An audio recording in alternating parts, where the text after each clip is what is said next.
Oi pessoal, tudo bem? Vamos trabalhar? Hoje é dia de América Latina no século XX. O objetivo dessa aula é fazer um panorama geral da história da América Latina no século XX, mas centrar a discussão nas relações entre América Latina e Estados Unidos, que vai ser um tema fundamental, inclusive para entender a inserção da América Latina no contexto da Guerra Fria, tá bom? Então vamos lá. Para começar a nossa conversa, nós temos que voltar para o século XIX. Entender isso seguinte, ó. Durante o século XIX, os vários povos da América Latina vão conquistar suas independências nacionais, alguns mais cedo, como é o caso do Paraguai e do México, já no começo do século, outros de maneira intermediária, né, ali entre 1820 e 1830, 1820 e 1840, e alguns como Cuba já nos estertores do século XIX, no finalzinho, 1898. Cuba foi a última colônia da América Latina a se tornar independente da Espanha. Mas, em todos os casos, o que é que nós temos quase como regra geral no continente inteiro, e isso inclui o Brasil também, né? Nós temos a formação de sociedades que mantêm a sua herança colonial numa economia agroexportadora, numa sociedade rural e patriarcal e numa estrutura política caudilhesca. O que é o caudilismo? Caudilismo é quando o poder do Estado e a influência sobre a sociedade são controlados por uma pequena camada de grandes fazendeiros e pessoas ricas e poderosas que exercem controle político, militar e social sobre as massas populares, especialmente as massas camponesas, que dependem desses grandes fazendeiros poderosos e com influência militar para conseguir ter emprego e conseguir ter minimamente condições de vida. Então, se você está pensando que o caudilismo na América Latina é muito semelhante ao coronelismo no Brasil, você acertou. Claro que há diferenças, claro que, em geral, o caudilismo na América Latina ele tem um caráter mais, eu não vou dizer democrático, porque seria uma palavra péssima, mas menos autoritário do que no Brasil em especial, mas são as mesmas marcas básicas, uma relação de interdependência, uma relação de obediência, fidelidade, respeito e medo, uma relação de controle político baseado no poder militar e baseado na influência socioeconômica, enfim. Essa é uma realidade geral do continente, que corta de norte a sul, de leste a oeste, quer dizer, do México a Argentina e o Chile, do Peru ao Brasil, entendeu? Esse é um cenário, então, generalizado na América Latina. Porém, também de forma geral, todas essas regiões passam por um processo de modernização conservadora, especialmente a partir da segunda metade do século XIX e começo do século XX. Essa modernização conservadora era baseada nas necessidades da segunda revolução industrial na Europa e nos Estados Unidos. Então, pela expansão da industrialização e da modernização tecnológico-científica do final do século XIX e começo do século XX nas grandes potências do capitalismo, o nível de comércio mundial cresce muito e matérias-primas, recursos naturais e produtos agrícolas produzidos nas regiões periféricas, como a América Latina, abastecem a industrialização das regiões centrais, como a Europa e Estados Unidos. E isso faz com que haja um grande enriquecimento dessa camada caudilha, dessa camada latifundiária, dessa camada agroexportadora da sociedade, e que essa grana é tão grande que leva, inclusive, à implantação de projetos de modernização, com o crescimento industrial, né? Aqui no Brasil, por exemplo, os grandes fazendeiros de café do Sudeste são os primeiros grandes investidores do desenvolvimento industrial do país, porque eles tinham capital excedente, eles tinham uma sobra de recursos. Também a modernização dos transportes, com ferrovias e estradas, também a modernização das comunicações, com telégrafos e telefones, também a modernização do sistema de geração e distribuição de energia elétrica, o crescimento da importância das cidades, o surgimento de um mercado interno, né, Porque os trabalhadores das fazendas, dependentes desses grandes fazendeiros, cada vez mais ricos, poderosos, recebem salário e dessa forma eles acabam virando um ensaio, às vezes mais bem sucedido, às vezes menos bem sucedido, mas um ensaio de mercado consumidor interno. E esse processo todo de modernização conservadora é chamado de conservadora porque não muda as bases e os pilares da sociedade, que é o poder dos caudilhos na política, que é a importância da agroexportação na economia e são as relações patriarcais e de dependência na sociedade. E a europeização da cultura, né, tentando fazer cópias da chamada Belle Époque europeia nas suas versões latino-americanas. A mais bem-sucedida cópia é a Argentina, né? A Argentina se sente uma espécie de Buenos Aires, é como se fosse uma capital europeia nas margens do Rio da Prata. Mas a gente tem uma versão semelhante na reurbanização do Rio de Janeiro, enfim, tudo mais. Nesse cenário, o que é que nós temos? Em termos de relações internacionais, uma América Latina completamente dependente. A América do Sul, em geral, dependente da Inglaterra, que era o maior fornecedor de produto industrial para essa modernização conservadora aqui na América Latina, na América do Sul, desculpa. E era também o maior comprador dos recursos naturais, produtos agrícolas, matérias-primas e etc., que a América Latina era capaz de produzir. Então era essa relação de dependência com a economia inglesa que garantia essa modernização conservadora e a manutenção dessas estruturas da desigualdade do poder. Mas na América Central e no México, a situação era um pouco diferente, porque a dependência em relação à Inglaterra já não era mais o elemento dominante no final do século XIX, mas sim o imperialismo estadunidense, né? Então, se vocês se lembram, em 1814, nos Estados Unidos, foi criado um negócio chamado de Doutrina Monroe, que significava o quê? Ela era resumida na ideia de América para os americanos, que significava a noção de que, no começo do século XIX, para manter a sua própria independência nacional, os Estados Unidos estavam ajudando e apoiando as independências dos povos e países da América Latina para que eles deixassem de ser colônias e se tornassem países independentes. Então, o presidente da época, James Monroe, criou essa primeira política externa estadunidense, essa primeira forma de atuação dos Estados Unidos na relação com os outros países do mundo, que era a doutrina Monroe, América para os americanos. A ideia era afastar a influência europeia para consolidar as independências na América. Pois bem, nos anos seguintes, a doutrina Monroe vai significando uma certa tendência dos Estados Unidos a tentar expandir o seu território e a sua influência dentro da América, né? A gente estudou isso lá na videoaula sobre Estados Unidos no século XIX. Vai invadir terras mexicanas, terras indígenas, terras que eram colônias da França, ali na Louisiana, colônias da Espanha, ali na Flórida, por exemplo, tudo com base nessa ideia da América para os americanos, da legitimidade da expansão para o oeste pelo destino manifesto. Os Estados Unidos têm um destino dado por Deus que se materializa nessa América para os americanos aí. Beleza. Só que o que acontece? Depois da Guerra de Secessão, que é a Guerra Civil Americana, de 1861 a 1865, a vitória do Norte na Guerra de Secessão fez com que os Estados Unidos se tornasse uma grande nação industrialista.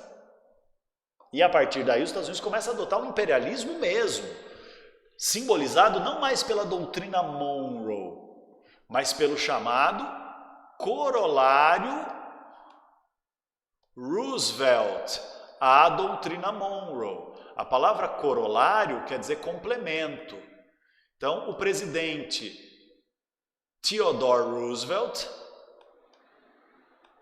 mais conhecido como Teddy Roosevelt, aquele tiozinho que fica no cavalo no filme Uma Noite no Museu. Esse tiozinho, Teddy Roosevelt, vai dizer então que a doutrina Monroe já não é mais suficiente para os interesses dos Estados Unidos nas suas relações externas. Não basta dizer a América para os americanos. É necessário adotar uma política mais agressiva de controle dos Estados Unidos para transformar a América Latina em sua zona de influência preferencial e sua zona de expansão econômica. Isso acontece então a partir do Corolário Roosevelt de 1898, que é então o complemento do Roosevelt à doutrina Monroe, que passa a ser uma ideia mais ou menos de América para os americanos do norte, ou seja, a América como quintal dos Estados Unidos. E aí os Estados Unidos caem de pau em cima do México, toma território pra caramba do México, já tinha tomado território pra caramba do México, e transforma o México numa economia completamente dependente dos Estados Unidos. A gente estudou isso naquela videoaula sobre Revolução Mexicana. Quem quiser conferir, vai lá e dá uma olhada. E também na América Central. O grande símbolo dessa influência dos Estados Unidos na América Central é em 1902, quando os Estados Unidos impõem uma emenda constitucional em Cuba. Então tinha a Constituição de Cuba, a última colônia da Espanha a ficar independente em 1898, e os Estados Unidos geram uma intervenção lá dentro de Cuba. Por quê? Porque os Estados Unidos é que apoiou a independência de Cuba para Cuba virar quintal dos Estados Unidos. Quem quiser conferir mais sobre isso, assista a videoaula Guerra Fria 2, quando a gente discute a Revolução Cubana. E aí, os Estados Unidos impõem a chamada Emenda Platt, que vai dizer o quê? Que os Estados Unidos têm o direito de controlar terras, de invadir Cuba sempre que os interesses dos Estados Unidos forem prejudicados em Cuba. Então, quer dizer, quando a gente entra no século XX, a realidade da América Latina é de uma dependência cada vez maior e mais aguda em relação aos Estados Unidos, principalmente a América Central e o México. Mas é claro que o imperialismo estadunidense não está satisfeito e nem conformado em manter o seu controle apenas sobre a América Central e o México. E cada vez mais os Estados Unidos começam a disputar hegemonia com a Inglaterra.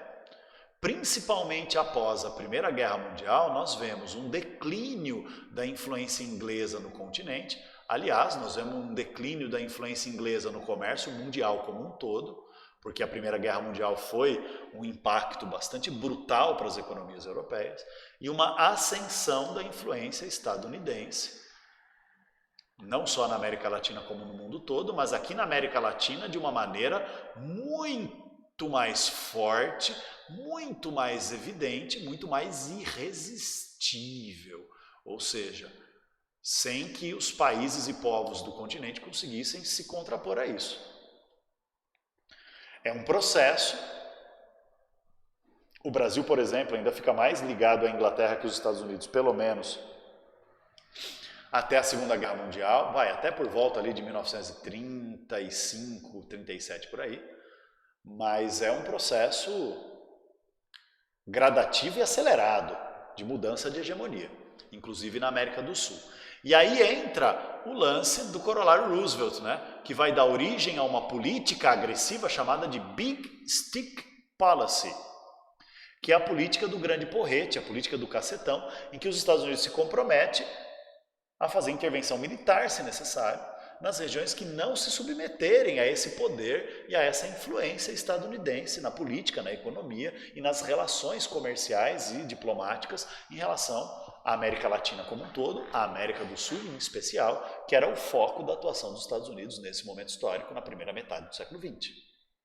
Pois bem, com essa política do Big Stick Policy, a gente tem a consolidação do domínio dos Estados Unidos aí na passagem das décadas de 1910 e de 1920. Porém, todavia, contudo, entretanto, no entanto, eis que vem a gloriosa crise de 1929. E junto com a crise de 29, a Grande Depressão,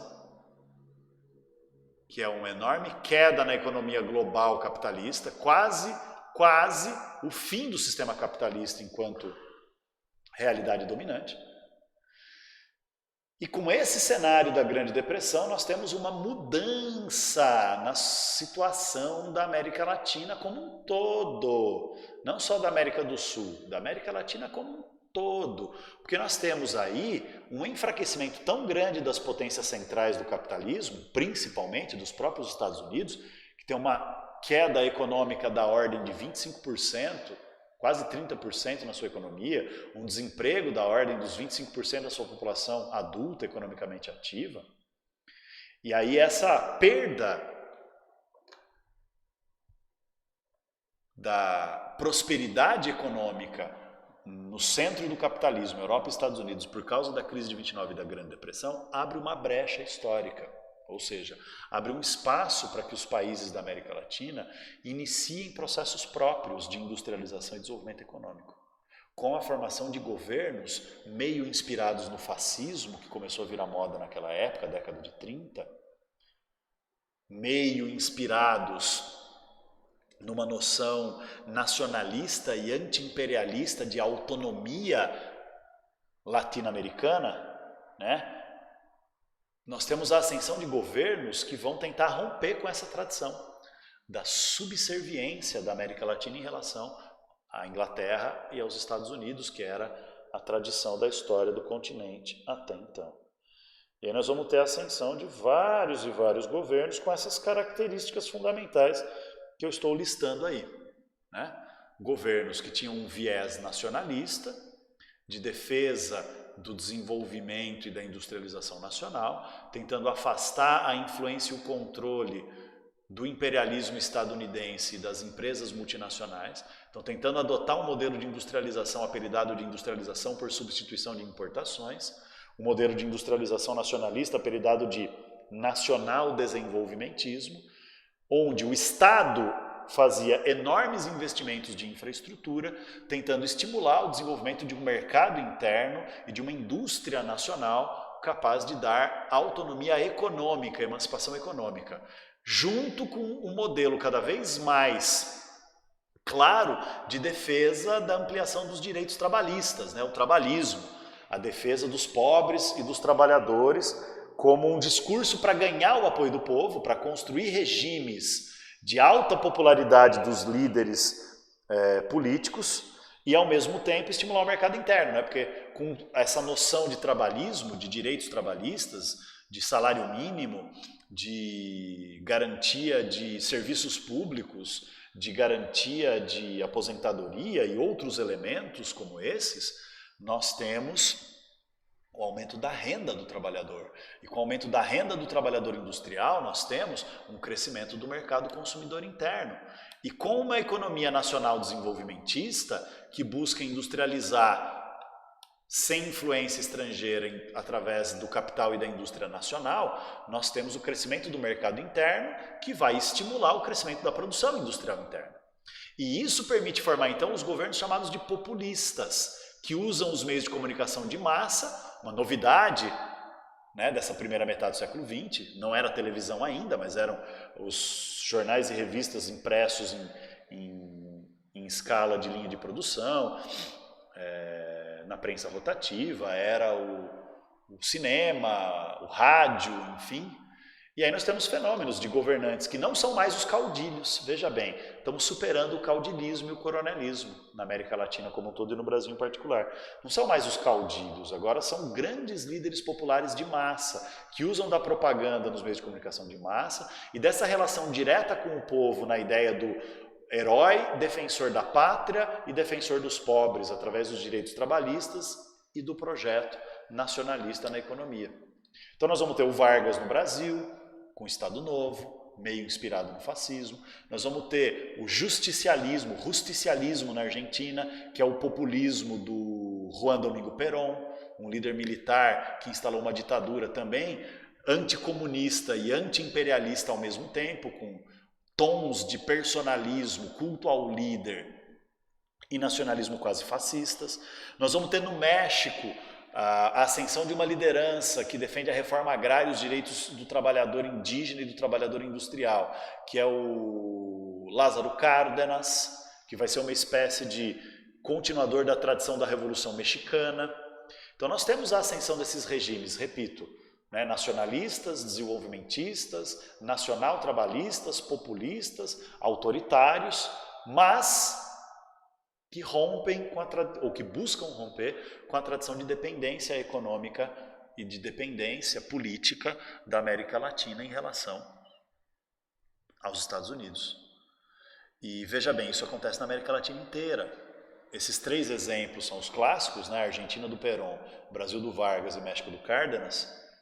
E o do Cárdenas, desses 3, é a experiência mais democrática, mas nós vamos ter coisas parecidas em outros lugares também, como na Colômbia, como no Peru, nós vamos ter na Venezuela nessa época, né?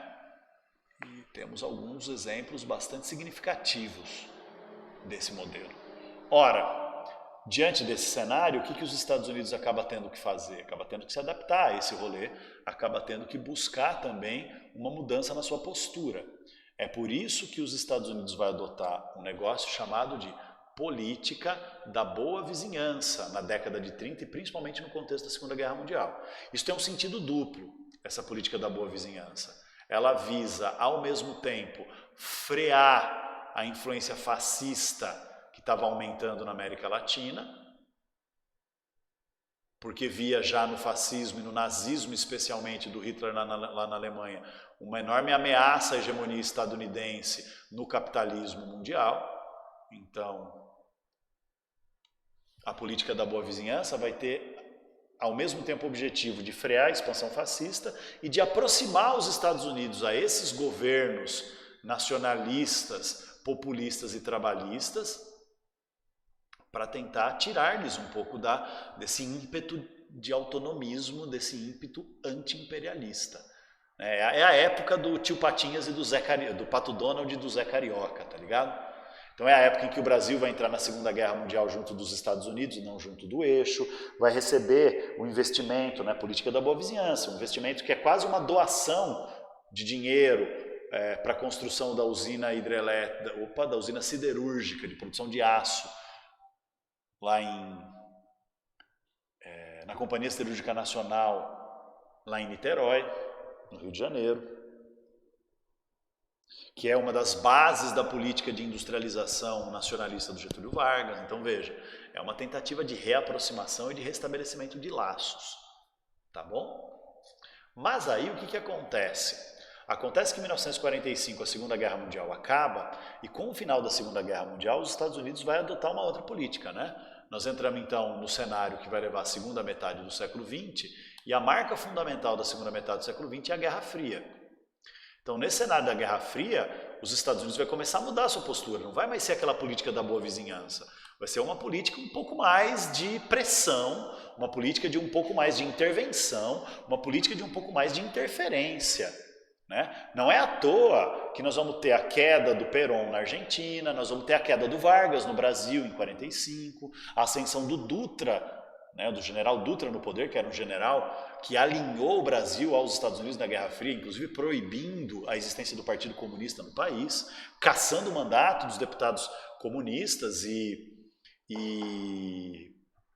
do senador Luiz Carlos Prestes, e exercendo um papel de censura, de controle e de perseguição mesmo a essa oposição, alinhamento aos Estados Unidos no cenário da Guerra Fria. Então, os Estados Unidos vai fazer mesmo essa pressão, vai apoiar mesmo essa virada para tentar derrubar essa onda nacionalista, essa onda anti-imperialista, essa onda nacional-desenvolvimentista do período anterior. Os Estados Unidos vai fazer uma pressão, mas não vai conseguir segurar. Porque no Brasil, Vargas volta eleito ao poder em 51, na Argentina, o Perón volta eleito também em algum momento, eu não vou lembrar a data agora, enfim.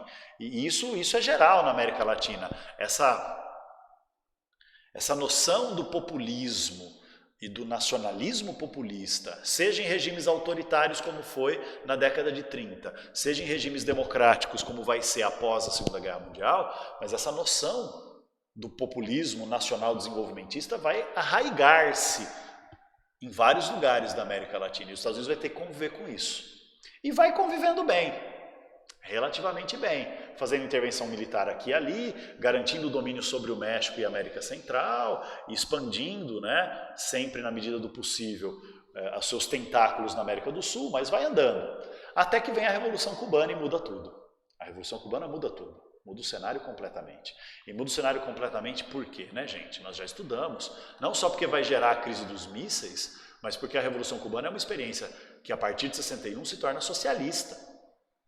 Se alinha com a União Soviética, o Comecon, o Pacto de Varsóvia, e quase leva o mundo ao fim da existência, como conhecemos, com a possibilidade de uma guerra nuclear, com a instalação de mísseis nucleares soviéticos em Cuba em 62, a crise dos mísseis.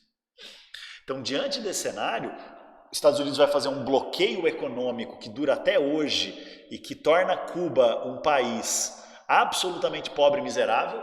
Durante a Guerra Fria, não, porque durante a Guerra Fria tinha parceria com a União Soviética, mas quando deixa de existir a União Soviética e deixa de ter a parceria econômica com o bloco socialista, e mesmo antes, na década de 80, quando as economias socialistas entram numa crise profunda que vai levar ao fim do bloco socialista, Cuba também passa a viver um cenário de miséria, porque não tem infraestrutura, não tem energia, não tem recursos naturais para sustentar um processo de industrialização. Mas mesmo assim, no cenário da Guerra Fria, Cuba é um divisor de águas. Por quê? Porque a partir da Revolução Cubana, nós vamos ver a ascensão de movimentos revolucionários em vários lugares da América Latina, inspirados na Revolução Cubana, movimentos guerrilheiros, socialistas. Nós vamos ter o Sendero Luminoso no Peru, que vai ser inclusive acusado de altos atentados terroristas. Nós vamos ter o surgimento das FARC, as Forças Armadas Revolucionárias da Colômbia, na Colômbia, que hoje em dia uma parte das FARC acabaram se ligando ao tráfico internacional de drogas para se financiar e acabam virando muito mais uma organização criminosa que uma organização revolucionária, mas ainda tem braços da FARC que são movimentos guerrilheiros revolucionários, que até 5, 10 anos atrás controlavam regiões, governavam regiões da selva amazônica colombiana. O governo colombiano não tinha controle integral sobre o seu próprio território. Mesmo com o apoio dos Estados Unidos, mesmo com bases militares americanas instaladas em território colombiano, o cenário era complexo. Nós vamos ter guerrilha na Nicarágua, nós vamos ter no Panamá, nós vamos ter guerrilha na Argentina, nós vamos ter guerrilha no Brasil contra a ditadura militar, enfim. Nós vamos ter, essa experiência cubana vai florescer em muitos lugares, não vai ser bem sucedida mais em lugar nenhum, quer dizer, mais ou menos em lugar nenhum, eu vou falar das exceções, mas enfim, é uma ameaça que se levanta.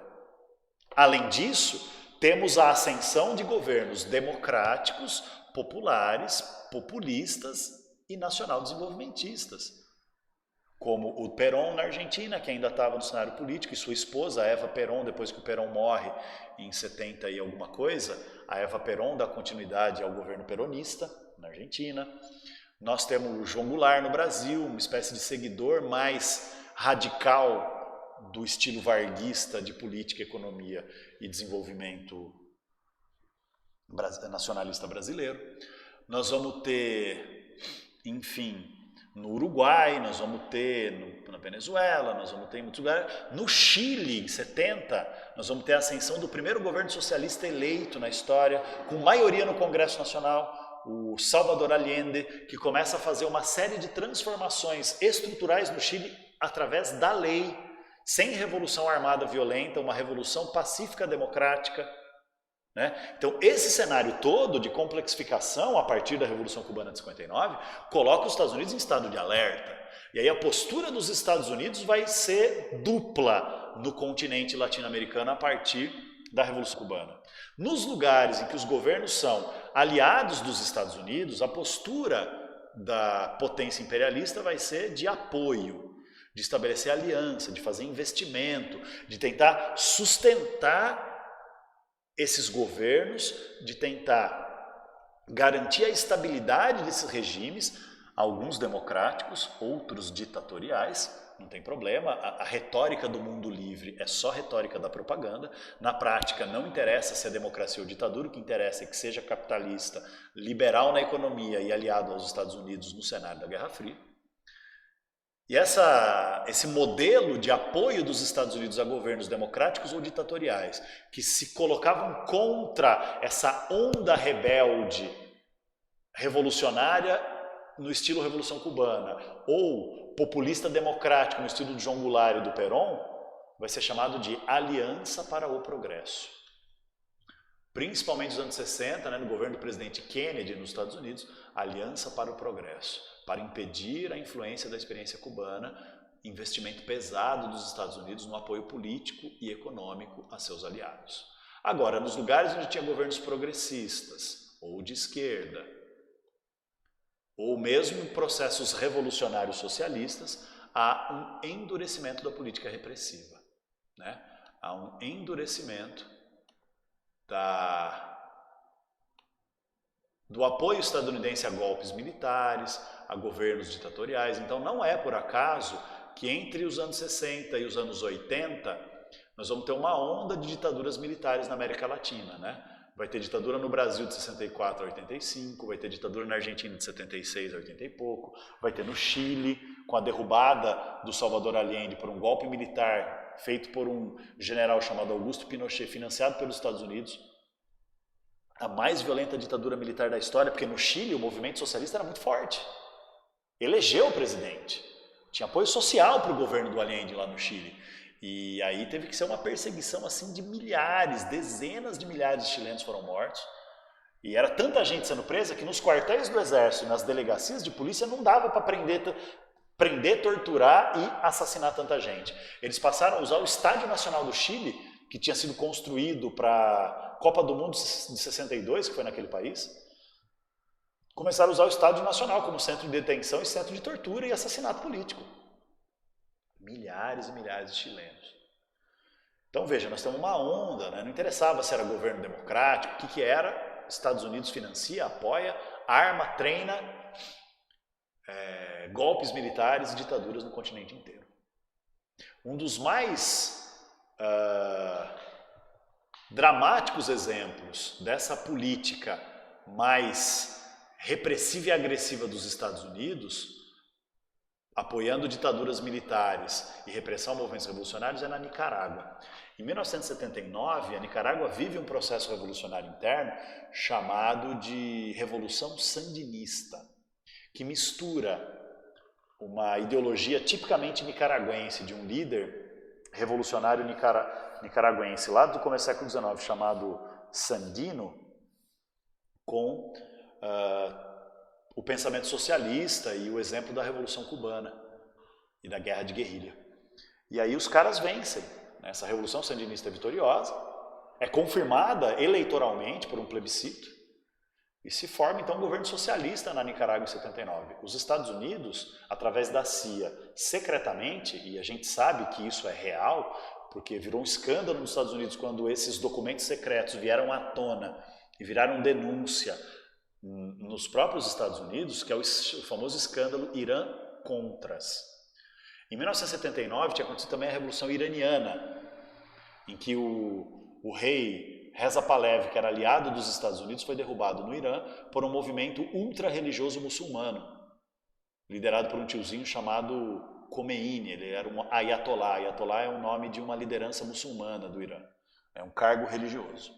Então, o ayatollah Khomeini liderou uma revolução que derrubou o governo do Reza Pahlavi e instalou um governo republicano fundamentalista islâmico no Irã, que se aliou com a União Soviética. Não tinha nada de socialista no Irã, mas se aliou com a União Soviética porque tinha como principal inimigo os Estados Unidos, que tinham apoiado o reinado do Reza Pahlavi, que o Irã era um reino antes da Revolução Iraniana de 79.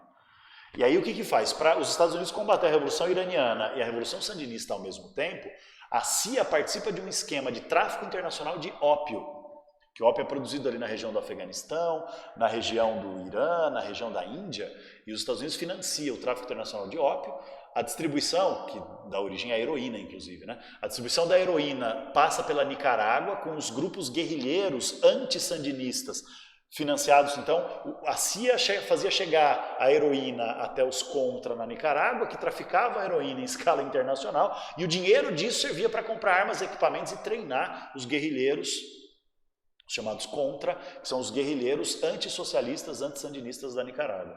Isso foi um escândalo na época, foi descoberto, né, pela imprensa estadunidense, foi um negócio assim abismante, mas que mostra, né, as entranhas desse cenário da Guerra Fria e o vale-tudo, o verdadeiro vale-tudo político, o verdadeiro vale-tudo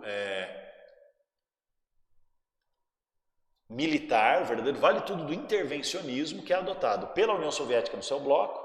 A gente vai falar da Revolução Iraniana, vai falar da Guerra do Afeganistão, em uma videoaula sobre a fase final da Guerra Fria em breve, e também no bloco capitalista, com escândalos como a Operação Irã-Contras.